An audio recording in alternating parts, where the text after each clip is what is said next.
Morning all, good day all, depending on where you are. I'm at home in Burgundy, as you will see.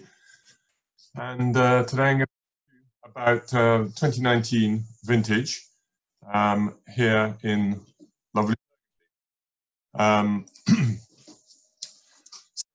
chosen a rather different timing from what we normally do. And that's because for once I wanted to have a chance to reach out to our friends in Asia. Normally, we do these Zooms at 6 o'clock English time, 7 o'clock French time, which is great for the UK, works also for the US, but is the middle of the night in Asia. So this time we thought we would go a little bit earlier. Hope this will be a nice start to a Saturday evening for those of you listening in from Singapore, Hong Kong, Shanghai, wherever. And then unfortunately our friends in America will have to catch up with the subsequent recording. So this is being recorded and we will have it available on the website shortly after we finish. May take a little bit of time to fine tune it, but then it will be there. So we will try and cover today various features of the 2019 vintage. We will take a little look at the 3 hot years of 18, 19, 20. For me, 2018 really marked the turning point, and Burgundy has got to learn how to react to it, and we need to consider whether we like the wine that come from these hot, dry vintages. And just going to turn my off. Thank you. And then we will look at weather conditions in 2019 to see how we got there, and then at the style of the wines, where the sweet spots are, and maybe mention a few up-and-coming new players who are worthy of our attention. So please keep the messages going on the chat along the side, and that will enable me to see what you're thinking, and also if you have any questions, use the chat to put them up there and I will endeavour to answer them. We may or may not have time to get through all of them.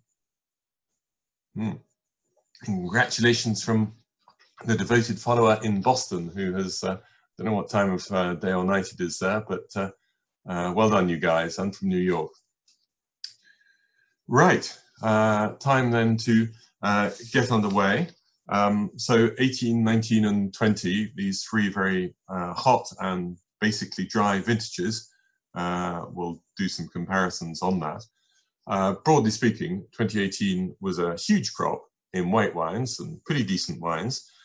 I made the statement then that I felt in a number of cases the quality of the whites had been saved by the size of the crop, because had it been a small crop, they would have been too rich, too heavy, and maybe not very nice at all. As it is, they're pretty good wines, perhaps not approaching 2014 and 2017. I've had to rethink that a little bit, because in 2019, the yields are way down in the whites, and they are more concentrated, but they're also delightful and interesting. So we'll come on to that in due course. The reds was a large crop in 18, but not as big as 17. But for the first time, we saw some real problems in choosing picking dates. We saw some stuck fermentations. We saw some wines which were either volatile or suffering from spoilage from EG, but not exclusively Brettanomyces. And there were warning signs alongside a number of really fabulous wines in the red 2018s.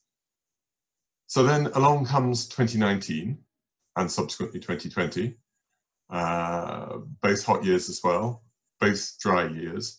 And in fact, it might be worth just looking at 1 or 2 of the statistical differences between those years. So in fact, 2018 had the best water supply, and that explains why the crop turned out to be much bigger than anybody expected. In particular, it was very wet through the winter. I don't know the figures for October through December, but January, February, March, there were 300 millimeters of rain in the Côte d'Or, compared to 160 in 2020 and only 105 in 2019. So the key issue there is that there wasn't a replenishment of the water supply through the winter before the 2019 vintage. And that definitely has played a part in the low yields and the extra concentration. Then you've got the key growing months of April, May, June, July, August. And we would normally say September, but in 18 and 20, the grapes have been picked by then. and in 19 the rain didn't come till the end of the month. And here you've got figures of 275 millimeters for 2018, only 195 in 2020, which really was the droughtiest of the 3 years, and in between the two, 240 in 2019. And it was reasonably stable, 70 millimeters in April, and then 40-ish every other month, May, June, July, and August. And all those figures are below average, but not ridiculously below. And it meant that there was some reasonably even rainfall. There weren't too many torrential storms. It was more smaller amounts of rain. And that's a good thing, and will definitely have helped 2019. Later on, when we come to look at the different appellations, I've got a graph that shows when the rainfall fell in each village, and there are significant differences from one village to another, which will definitely have played a part in 2019. In terms of heat, 18 and 19 were much hotter than 20. I saw a lot of people had been making comparisons before we even got to harvest that 2020 was going to be another 2003. It isn't at all, because 2003 was exceptionally hot, well over 40 degrees centigrade for 15 consecutive days in August, plus a burst in June. 2018 and 2019 were both very hot in June and July. 2019 was actually cooler in May, and we'll come to what a difference that made in terms of yield. But there were big heat spikes, one at the very end of June and one at the very end of July, neither of which did the vintage much good, but only in some instances would it have done real damage. I've just been asked, will we summarize these statistics on the website? Yes, in due course, when I have got round to completing the full vintage report, they will all be there available as part of that. But, it's too early today to be drinking wine, so I've got a little bit of oolong tea to keep me going. Try and keep the voice supple. So those are the macro weather statistics, if you like, which resulted in terms of crop, very small crop of whites in 2019, 30% below the previous year and 15% below the 5-year average. One exception, just in Chablis, they actually had a bigger crop in 19 than the 5-year average. It's the only district as a whole. One or two other individual appellations might have done, but Chablis and Petit Chablis both were slightly higher than the 5-year average, but not by much. Reds were 25% below 2018 and 11.5% below the 5-year average. It was less dramatic. Interesting, there are only 3 appellations which made more wine in 2019 than 2018 in reds, and they're all Grand Crus, so whole appellations, and all 3 are actually monopolies, and they are La Tâche, Romanée-Conti, and La Romanée of Compiègne-Belair alongside. All 3 of those actually produce slightly higher yield in 19 than 18. But otherwise, everybody is below 18 by a long way and below the average. So I won't yet talk too much about the styles of the wines. We'll come to that after we've had a quick zap through how the year progressed, which explains both a little bit of what we're going to get in terms of the flavor profile and also the size of the crop. So we've already mentioned that there was very low winter rainfall, so lack of replenishment of the water supply.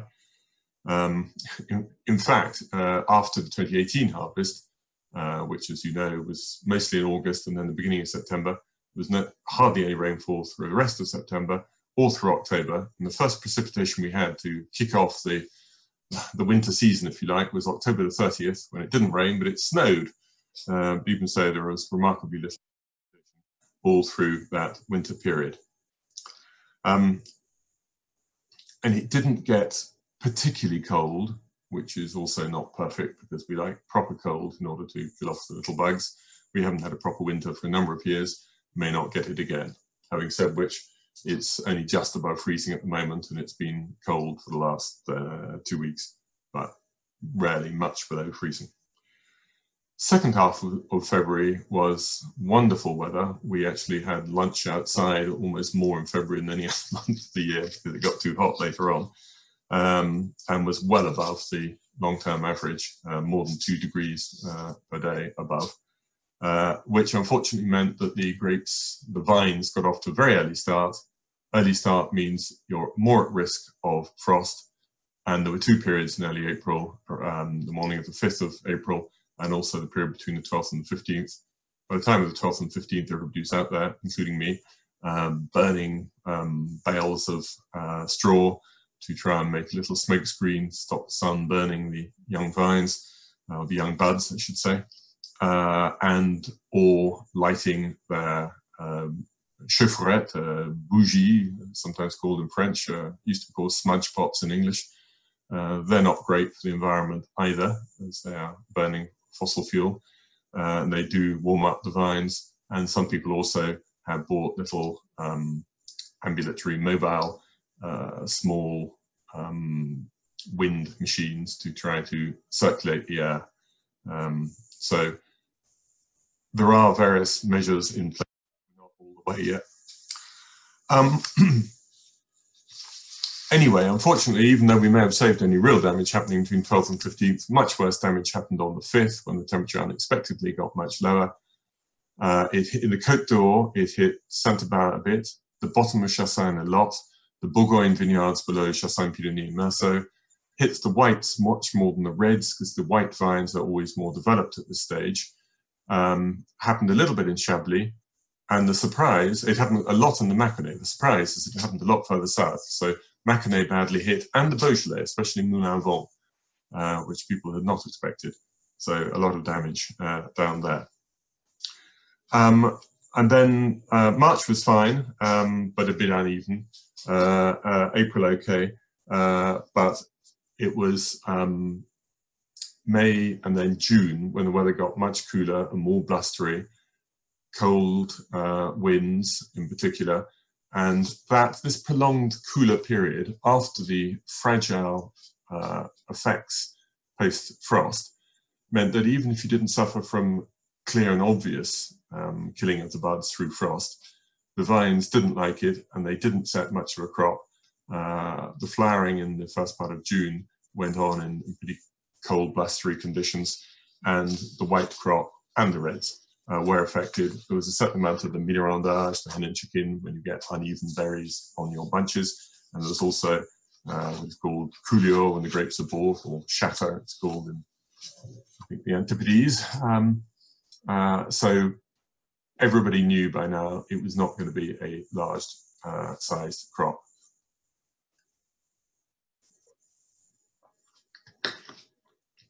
Then in comes the real heat, end of June, huge burst of heat. I was in Chablis and it was just uncomfortably hot. Chablis is supposed to be cooler than further south in the Côte d'Or, but actually it was well over 40, and getting back into my parked car, even if it was semi in the shade, it was sometimes in the high 40s. That wouldn't have been the official recorded temperature, but yes, and that happened again at the end of July. And it had a little bit of an impact maybe on the yields. We got some grilled bunches of grapes or individual grapes, though less than in 2020. But it was something of a problem, those extra heat bursts. So on we go, coming towards the harvest. People still try and go away for some holidays, but they aren't always able to do so. When they come back, they have a date in mind, and in 18 and in 19 and in 20, everybody ended up by advancing their harvest dates by maybe a week, maybe 3 days, maybe a week, maybe more. But unlike 18 and 20, nobody picked in August. Earliest people were, or maybe you might pick some grapes for sparkling wines, Cremant, but typically the very early people were around about the 3rd of August. The main start for the whites came over sort of 6th, 7th, 8th, the end of that week. And the reds maybe started the next week, particularly in the Côte de Beaune, So the week that began Monday the 9th was sort of full on in the Côte de Beaune. In the Côte de Nuit, more typical start date would have been Friday the 13th. The later people, perhaps more like halfway through or towards the end of the following week. The latest date I came across was somebody in Nuit Saint-Georges who had booked a start on the 28th, didn't feel he could accelerate back. He got his picking crew and all the rest of it. But he said, I was pretty nervous when other people were started, but that's normal. There'll always be some people who start before you. But I got really nervous when it was still 3 or 4 days out before we began and everybody else had finished. In the end, his wines turned out not too bad. I haven't tasted at either Pierre d'Amois or Confluent Cotetito, who are two especially late pickers typically. I'm not sure when they started. But actually that's quite a stretch between 3rd and 28th for picking dates of the people I do know. So the other part of the feature of these hot years is it's become exceptionally difficult to judge your picking date. Now, we've known that for years in the whites. It's now true with the reds as well. And it's worth taking a look here at what the considerations are, because you've got different types of ripeness. So for a long time, we've known that you've got to get your sugar acid balance right. That's to say you want your sugars to go up and you want your acidity to come down. And in an ideal world, your sugars have gone up to somewhere above 12.5, 13, that sort of area. Probably don't mind 13.5. And your acidities have come down so that you've got readings which are not going to give you something really aggressive and trenchant, and you don't have a vast malic acidity. So you've still got enough tartaric, but the malic isn't too huge. That's one part of the graph, and if it can cross over in the right place, perfect. However, we also have 2 other forms of ripeness. There's phenological ripeness, which is when your flavors are where you want them to be. And I remember in 2007, when you had sugar ripeness and acid ripeness in the right place, but the grapes, the white grapes, weren't tasting right, and you needed to wait another week. And probably more importantly is physiological ripeness, which means skins, pips, and stems. Now, the skins are actually important in the phenological ripeness, but also they can give off bitterness if they're underripe.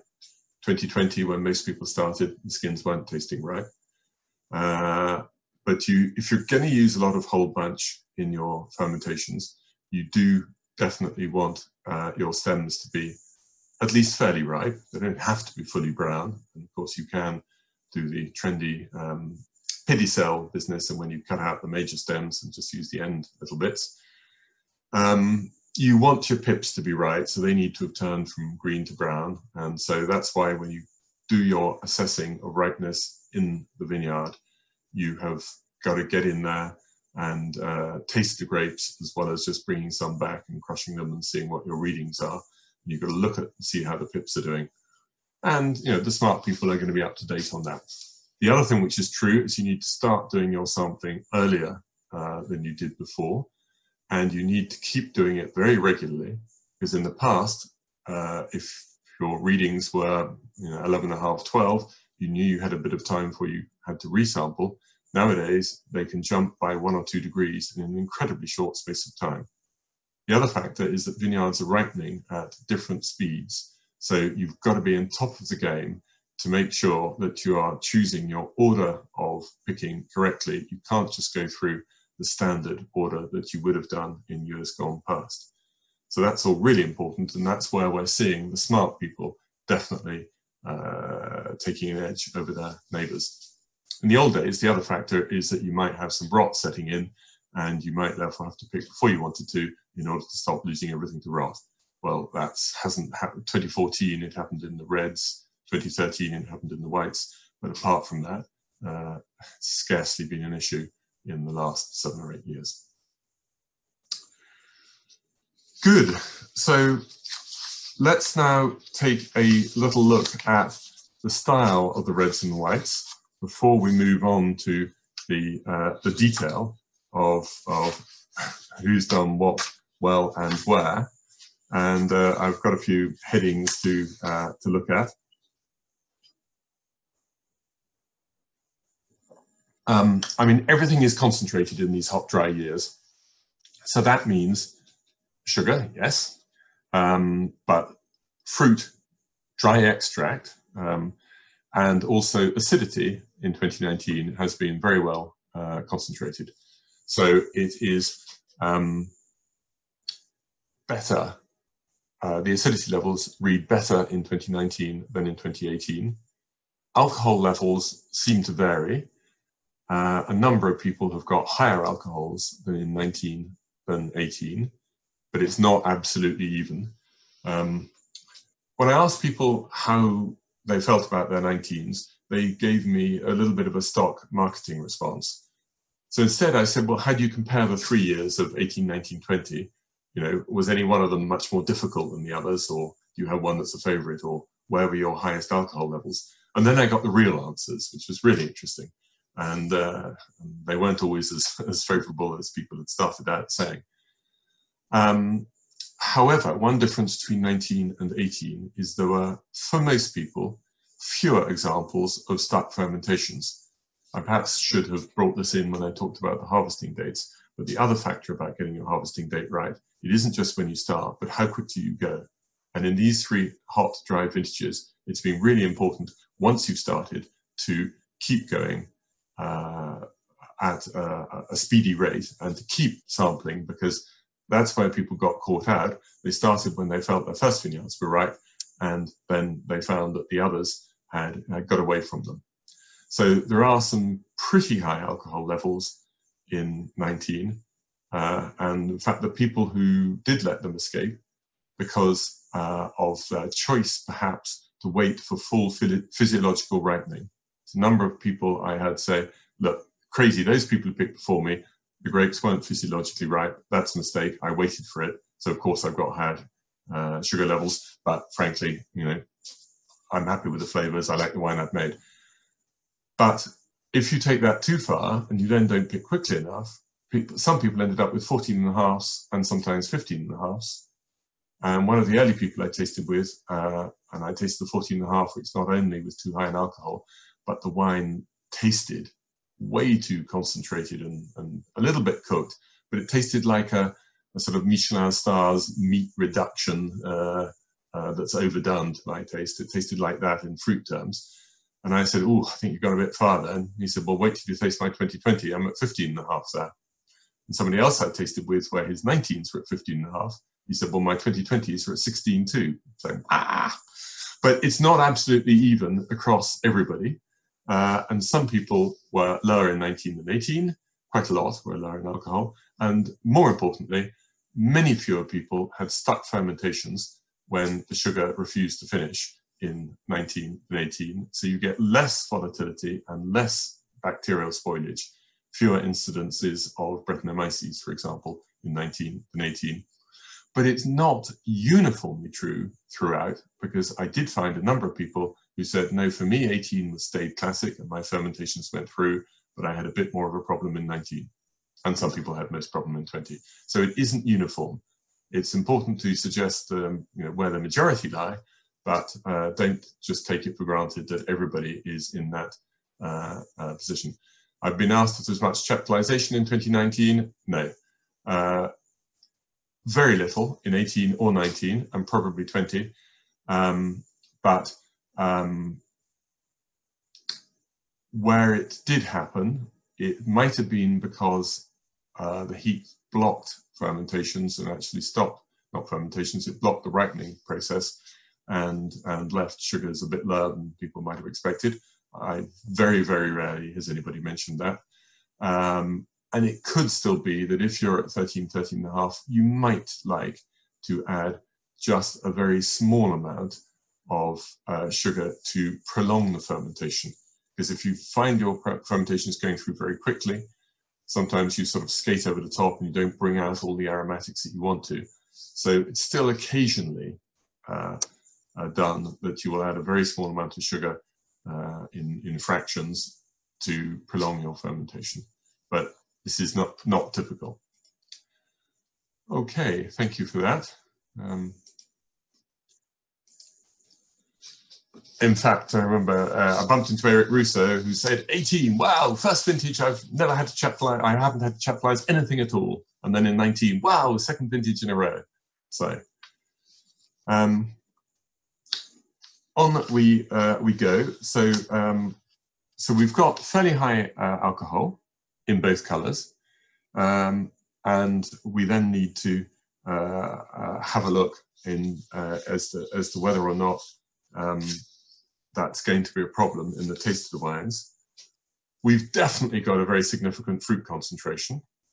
That's pretty much universally going to be good news.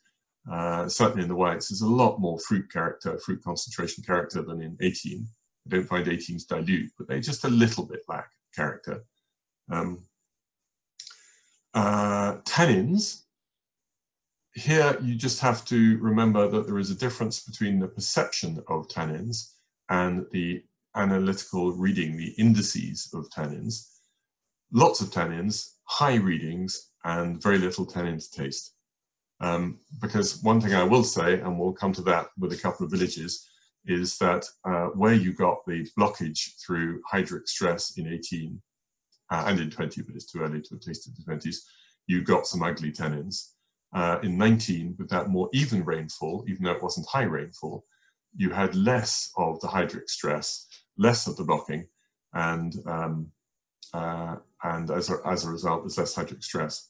I have somebody raising their hand, but I am not equipped to let you in. Probably best to do a chat, please, via the Q&A, and then I'll try and bring that in. Thank you.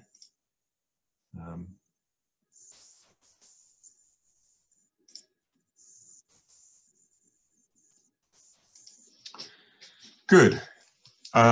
So continuing through, acidity. Why was the acidity high?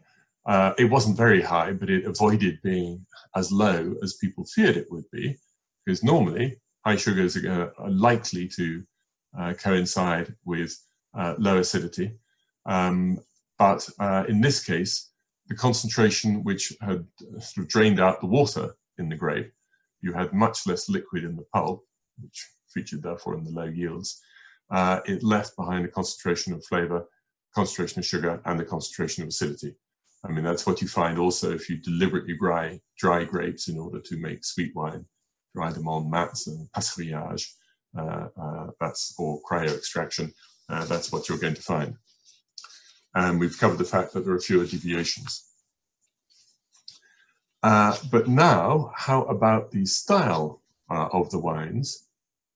So I'll do this in part when we go through looking at region by region, but in the white wines, you have got, well, color does rather depend on your vinification choices. So throughout, I've got everything between very, very pale colors up to quite full yellow colors, but bright rather than somber yellows. And whether it's pale or quite rich in color, there's often a little bit of a green tint to it, which again is a good sign. It suggests that things have not gone too far. And nowadays, few people are picking their grapes when they are completely golden in color, as they would have been 20 years earlier in a riper year. Nowadays, people are worried that that is going to lead to over-ripeness and more of a risk of oxidation. So typically the grapes that you see coming into the winery are more on the green side and less on the gold side. Some people don't approve of that. I suspect it is a necessity these days. Then what's the fruit profile in the whites? Well, I tend not to go into huge detail in my tasting notes in the very young wines, because a lot of the aromatics might be there just for a short period or might be to do with how the wines are made and are not going to be relevant to the experience you'll get when this is a mature wine. But I do broadly speak about white fruit and yellow fruit.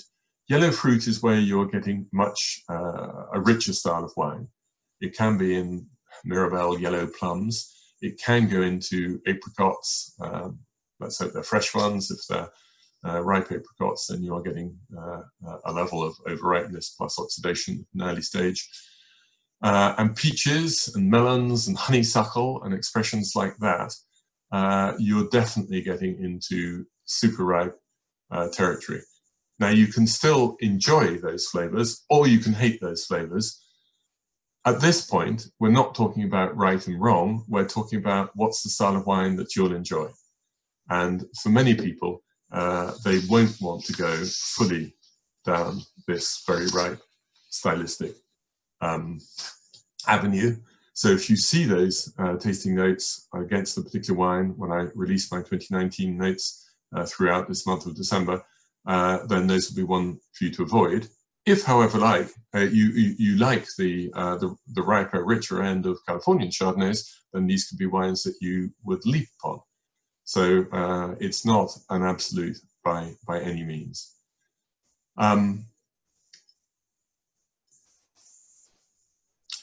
What's a little bit weird is when you get in Chablis, for example, I will jump into that regional discussion now, is that you get in 2019, in a way which I hadn't expected. I thought 19s before I went and tasted were going to taste like 2009. 2009 at the time had lots of sort of rich, ripe Chardonnay fruit, but it hid the Chablis quality, which we use words like crushed oyster shell, iodine, various other sort of mineral-based words, but to do with the marine origin of the Kimmeridgian limestone soil. And they weren't there in 2009 aromatically, though in fact they probably were there, but they were hidden. In 2019, they are absolutely there, and really quite strongly there. So it is very, very characteristic of Chablis. But the riper ones have alongside that this honeysuckle and peachy aromatic content, which is a little bit weird to have the two things going together.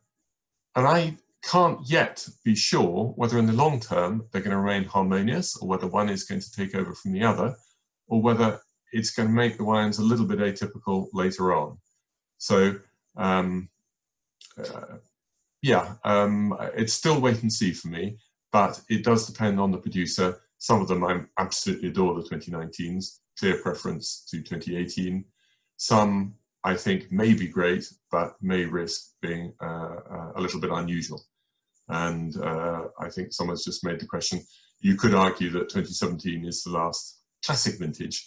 It was a big crop for most of Burgundy, so the wines are going to be relatively early maturing. But you do see a little bit more of an older style Burgundy characteristic in both colours.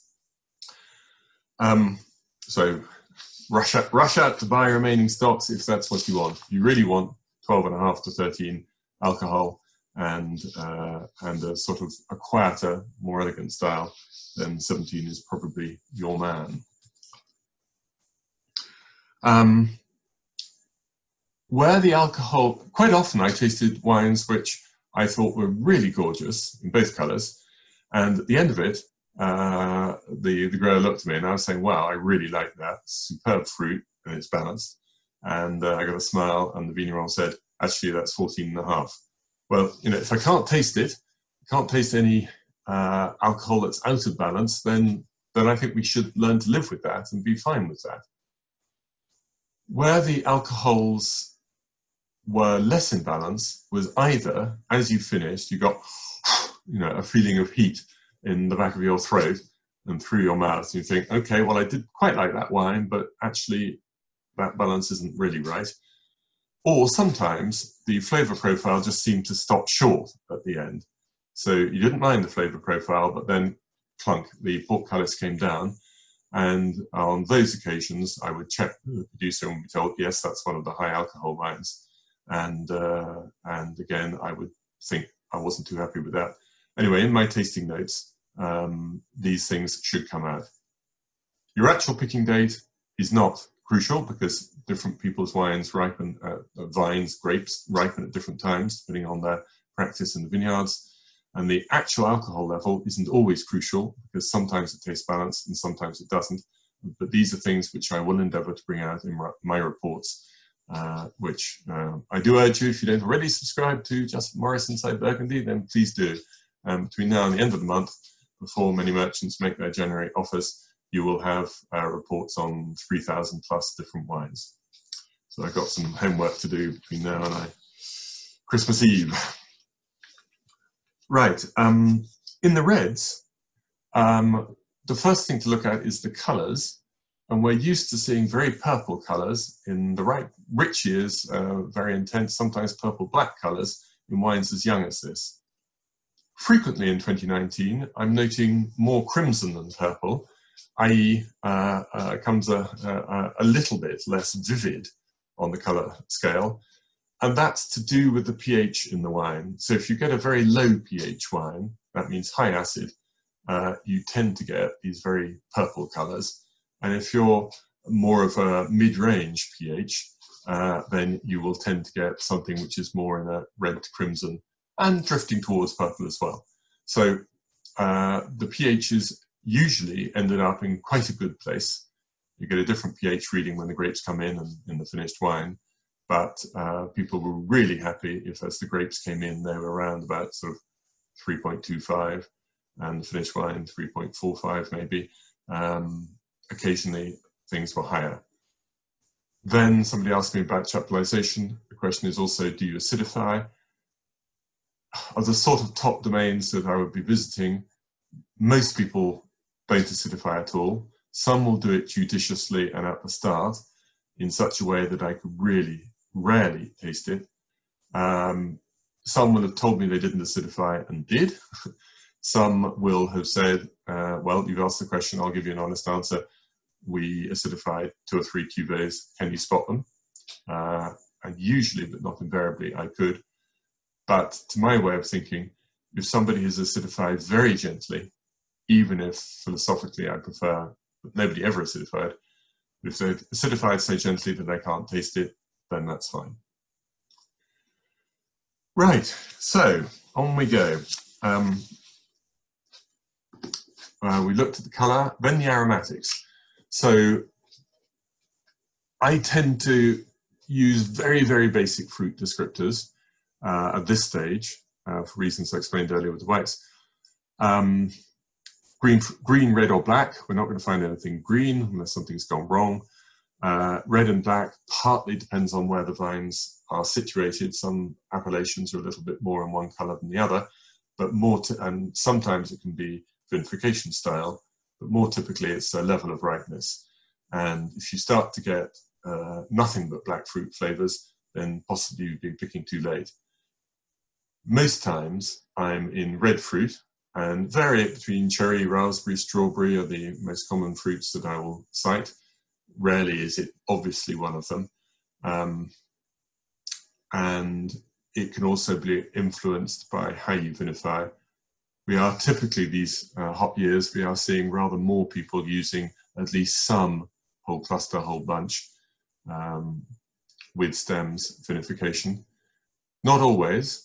The good for vinification, you win 2 out of 3. The one you lose is that it reduces acidity. It changes the pH in your wine, which people don't want to happen in these warmer years. The 2 wins are that it can reduce your alcohol a little bit more, and it can also, it enhances, this is a paradox, it enhances the feeling of freshness and acidity, even though it's reduced the acidity. The other possible negative is that you can risk a little bit more volatility and or bacterial spoilage, particularly if you've got whole bunches at the top of your tank, which can give rise with oxygen, if it's an open top fermenter, can give rise to a few volatilities. But anyway, we have got that in the process now, and that can give you a few strawberry flavors in the mix. So it's a problem in 2019 if you get obviously cooked fruit, and there are some instances of that, but not too much. Then you get clearly very ripe fruit, and if you have a particular old-fashioned palate, I have one person in mind when I say this, this may be not where you should be headed. That person is going to prefer 2008 and 2013, when for many other people the fruit profile wasn't ripe enough, to 2019.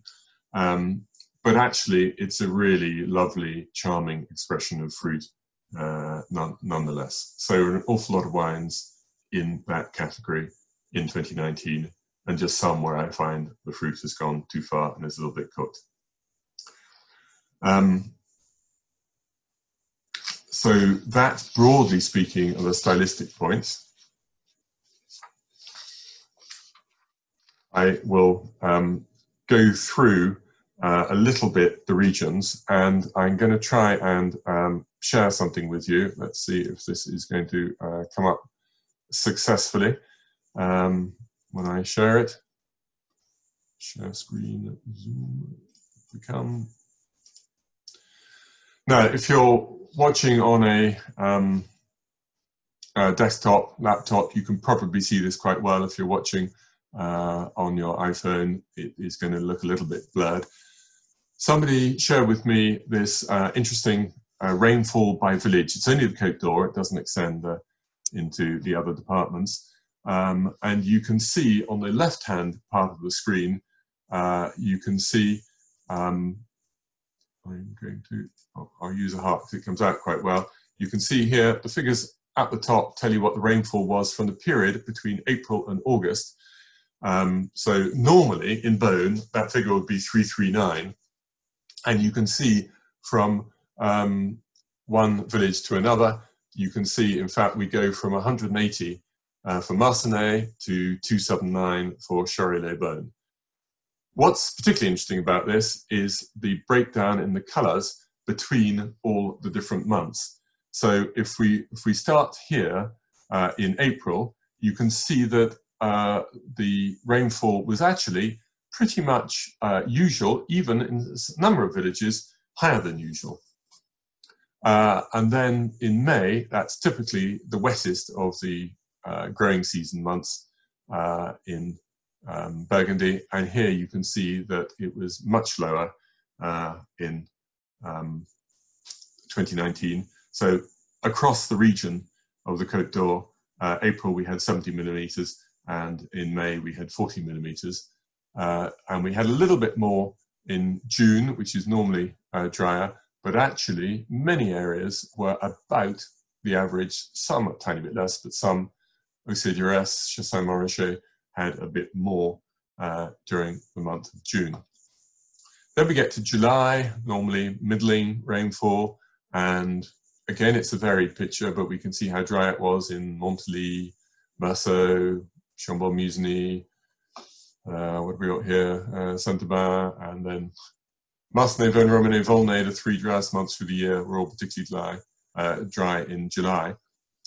But August, almost everybody was definitely below the normal average.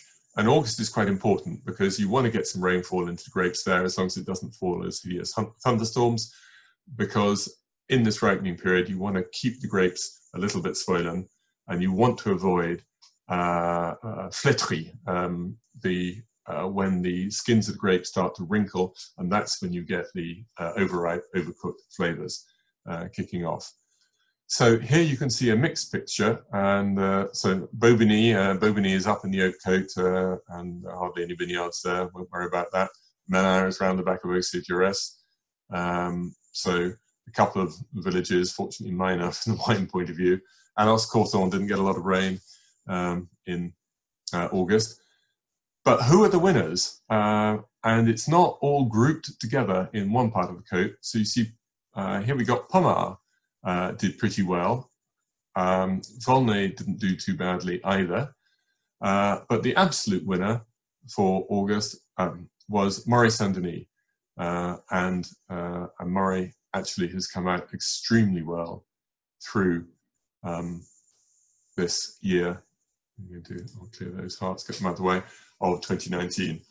So if we actually run through the areas, and I'll mention a couple of people who are new to me. They may be new, it may be new generations coming into line, or it may just be people that I haven't got to before when I should have done. But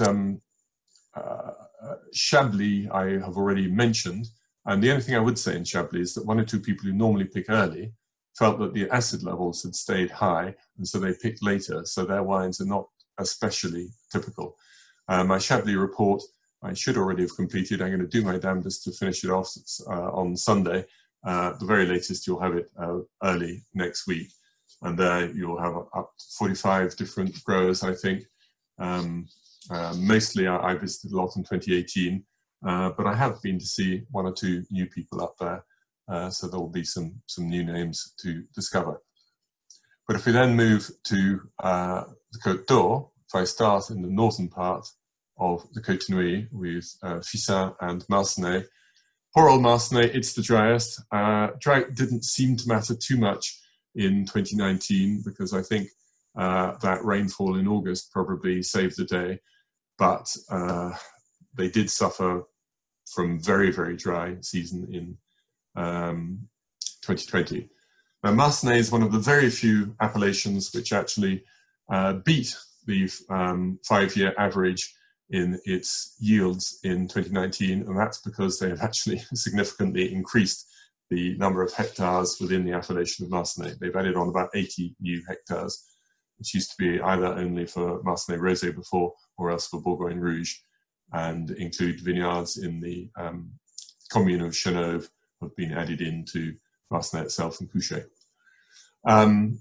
So in Marcenais, actually, one new name who hadn't been on my radar before is Darret Frère, who I thought made some really very nice wines. The original Frère were a couple of generations ago, but now there are 2 or 3 brothers working together, taking over from their father, and I was quite impressed.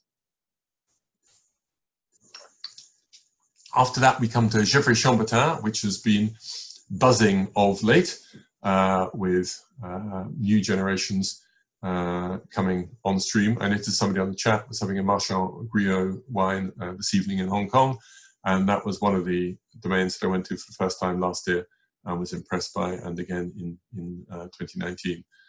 So let's find Gevrey-Chambertin. It comes halfway through the mix in terms of overall rainfall, but it did pretty well in August, and yields are not too bad in Gevrey. After Gevrey is Moret, which I did mention just now. I was really impressed by a huge number of producers in Moret. And I'm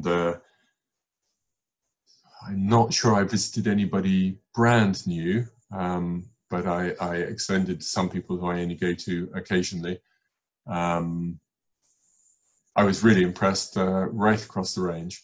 And the other thing that's happened in Moret Saint-Denis is that our local geologist, Françoise Venier, has come out with a detailed map of the vineyards.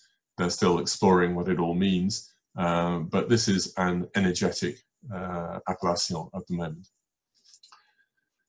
Chambord-Musigny didn't get quite as much rainfall.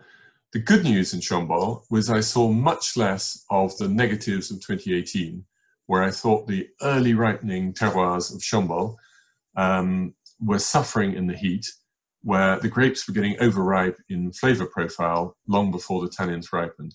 And that was really an issue in 2018. And you got this overripe flavors on ugly underripe tannins. And I saw much, much less of that in 2019. But the fruit profile is still quite ripe, but just the right side of the balancing line.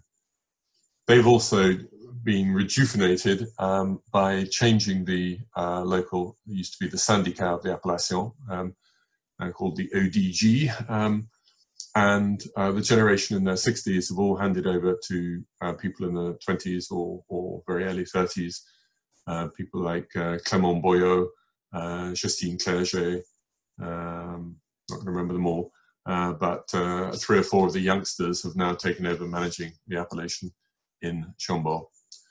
Where do we go to after Chambord?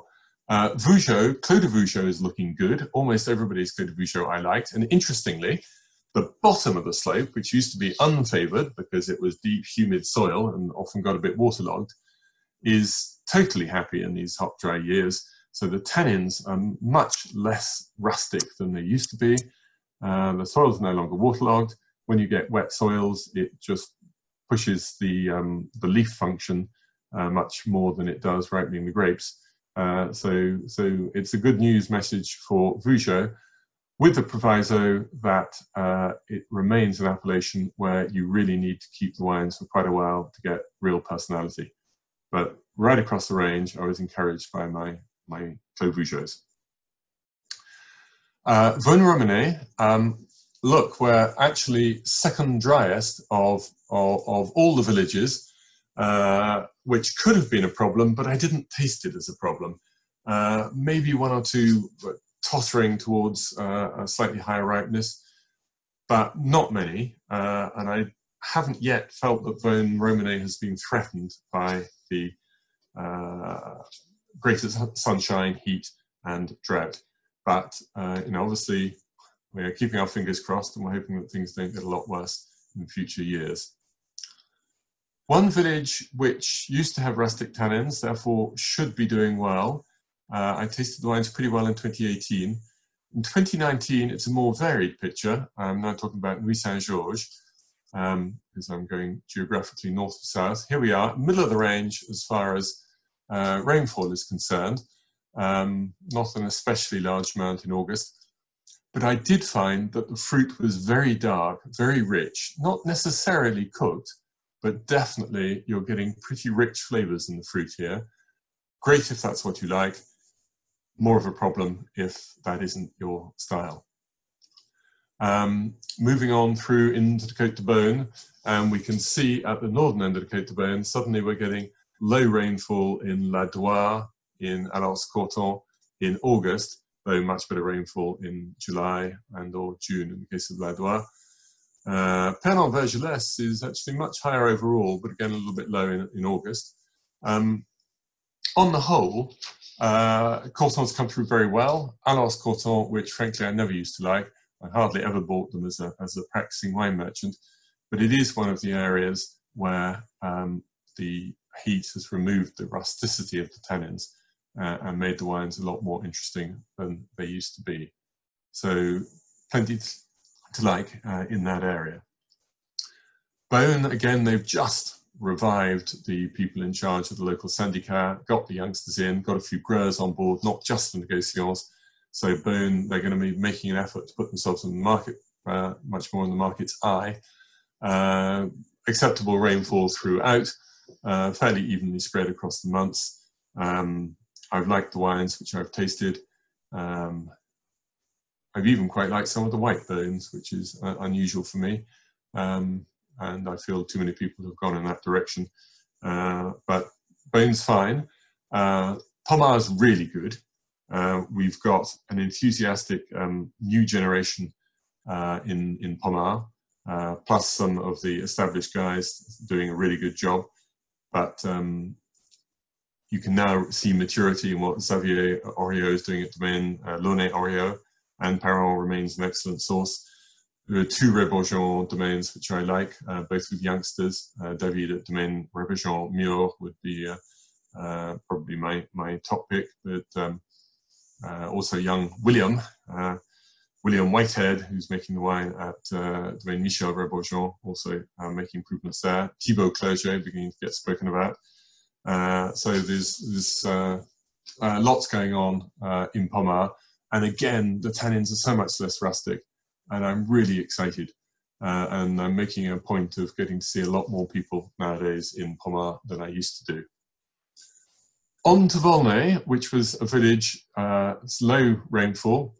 It's a village that, I'll clear each time and then start again. It's a village that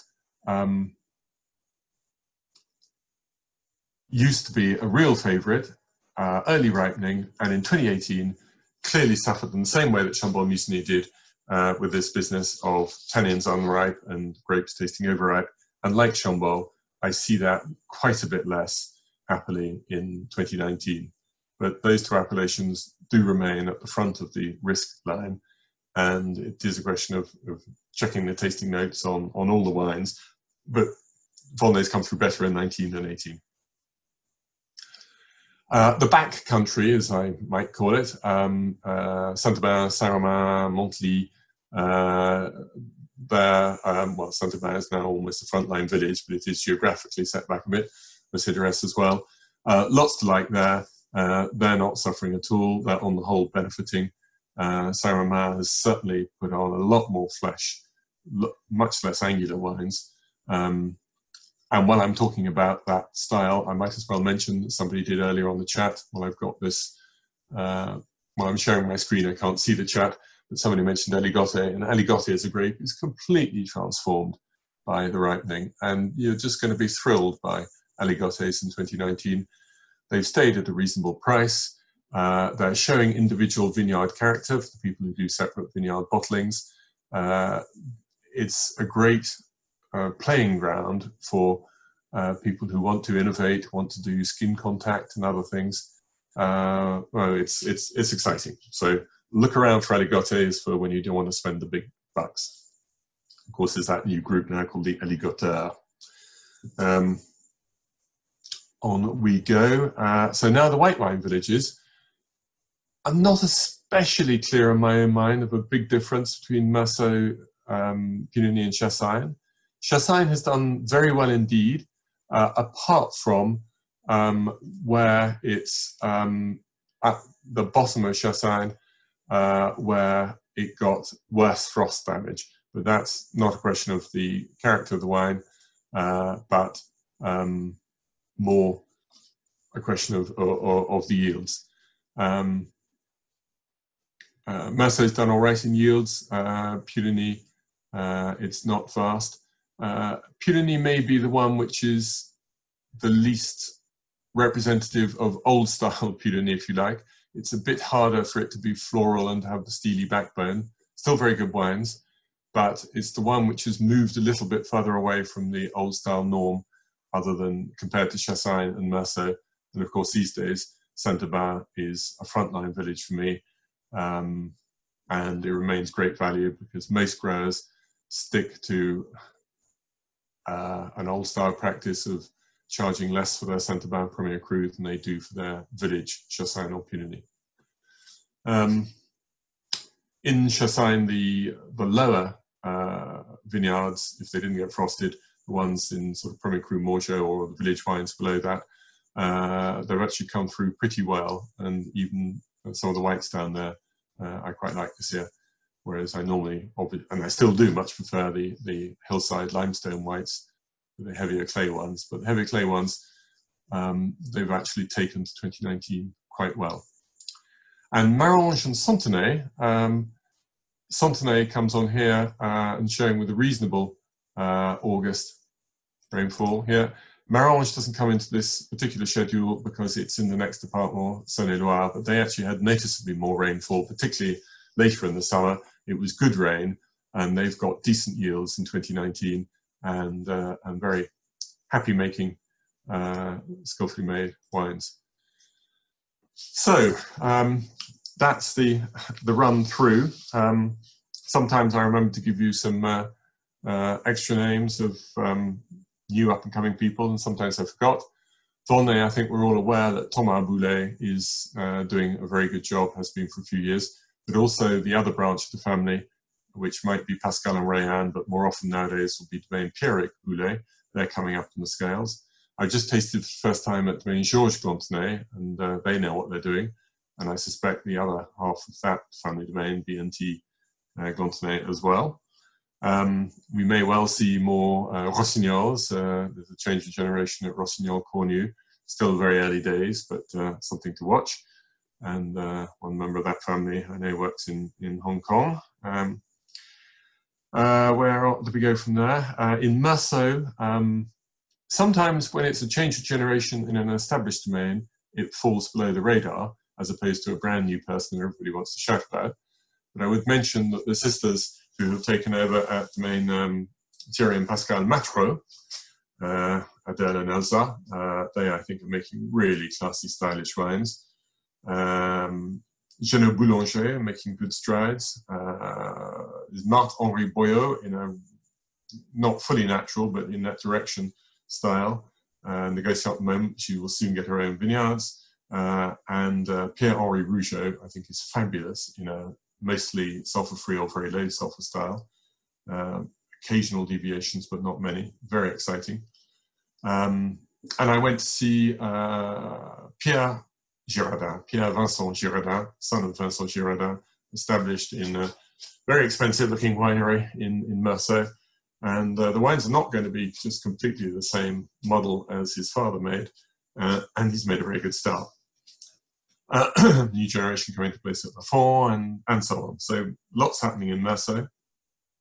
Puligny, there are fewer domains, but I got to taste it. Paul Pernod, and it's still old man Pernod, aged 84, I think, who is mostly in charge.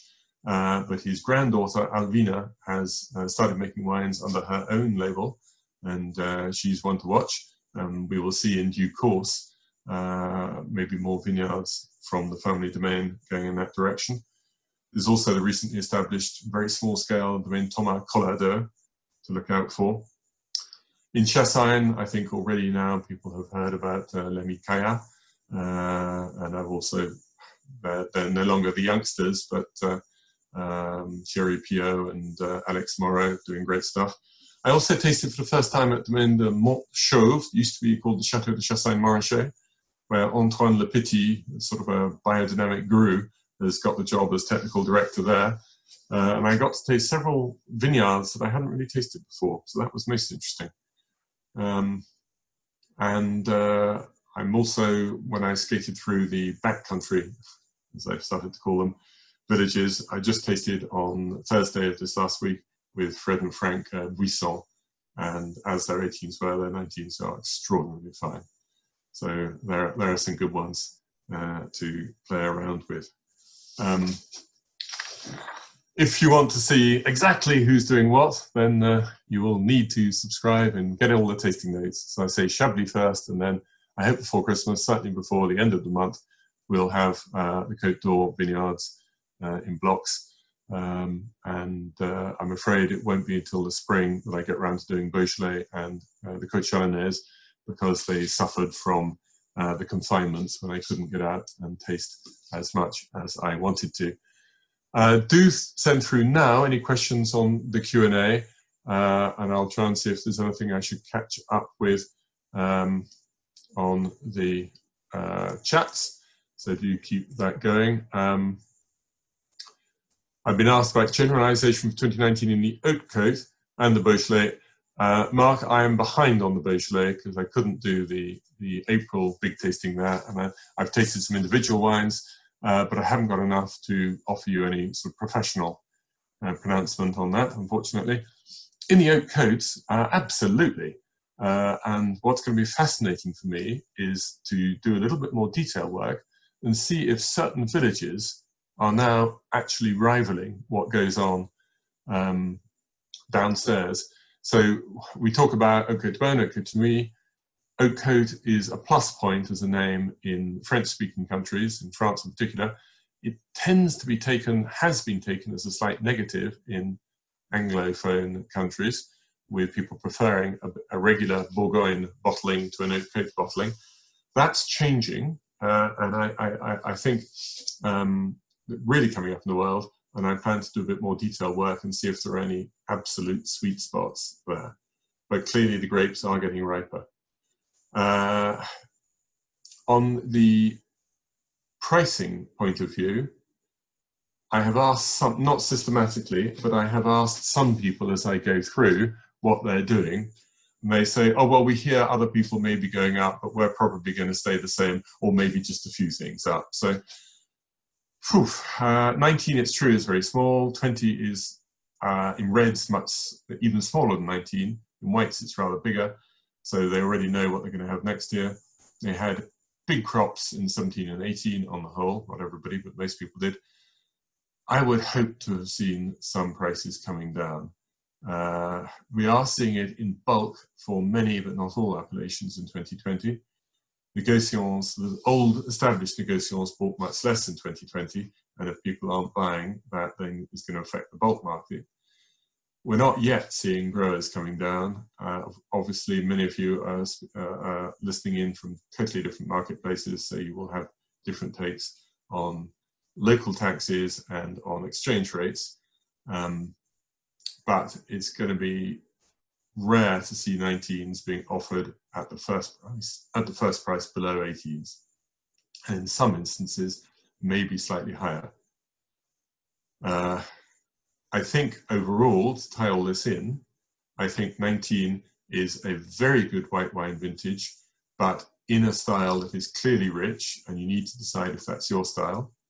I think 2019 reds, there are some truly exceptional, absolutely jaw-dropping wines. I'm going to have more 5-star wines than ever before, and I'm trying to avoid any inflation in that direction. But more often did I come away in 19 than 18 thinking that is truly astonishing. There are fewer deviants in 19 than 18, but again, you need to decide that this is the style that works for you. Nick's asked if it's necessary to trade up to Premier and Grand Cru, but actually the village wines are really good, and the Bourgognes are often really good, as long as people didn't get caught out, because often many people will make the decision that if I've got to go and pick everything in a rush, I'm going to make sure I get my best vineyards in first, and the Bourgogne gets left to the end, and then it's gone over the top. So there are some cellars where the Bourgogne is easily the highest alcohol in the whole cellar. So maybe not those, but where the Bourgogne got picked at the right time, particularly in reds, there are some really, really smart wines, and it will be well worth filling your boots for school night drinking, if you like. I've been asked if the traditionally cooler sites are outperforming these 40 years. On the whole, yes. Not an absolute 100% truth, but yes, you mentioned the Trissière-Chambertin. That's done well. The Lavaux Saint-Jacques up in Chevry-Chambertin, absolutely. I mentioned whole villages like Pommard, and then the ones around the back, the Auxey-Duresses and Saint-Romains. In general terms, yes. And indeed, the oak coat fits in there. Oof. Yes, Michael, Clos Saint-Jacques, absolutely. I've tasted all 5, and very much so. It's not one of the traditionally successful vineyards which is starting to worry me, but again, we just need to keep an eye on where we go in the future. If we continue to add 1 to 2 degrees centigrade to average temperatures over the next 5, 10, 15 years, then we may get into difficulties. Good. So before I sign off, I want to thank you all very, very much for joining in. We will have this up as soon as we reasonably can on the website. It will go in due course behind the paywall, not immediately. I'd be thrilled if more of you would like to sign up and keep us going. It's my bread and butter, having you as subscribers. We're doing well, but we've still got room to improve. As I say, the notes for 2019 will come through before the end of the year. We will continue our own Zoom program. We will more typically do them early evening Europe, so middle of the day, depending on where you are in the States, and a little bit late in Asia, but we will vary the timings. You can continue to find me also with a series of Zooms through 67 Pall Mall, and for those you can also subscribe and get the wines which go alongside. If you haven't done that before, you don't have to be a member of 67 Pall Mall. Go and look at their website, and they can send the wines throughout Europe, but not unfortunately to America or to Asia. I will include in those in early January a 2019 white and a 2019 red Zoom with wines to taste attached. I shall be going into Perda otherwise for the rest of the month to get those tasting notes done. Plus, of course, next Sunday, in 8 days' time, we have the delayed Hospice de Beaune sale, which I'm involved with. So I will be spending the day doing that. If you're curious and might want to bid and haven't taken any steps so far, then get in touch with me, probably through the Inside Burgundy website. Send me an email and I'll get back in touch with you. Yes, we will make sure we follow up on your comments on chat, and we will keep varying the times so that different people in different parts of the world can join in. But even when you can't, you can pick up the recording later on. So thank you all. I shall say goodbye. The sun has come out, and I shall get out into the garden for the rest of my Saturday. So bye-bye, and thank you. Bye-bye.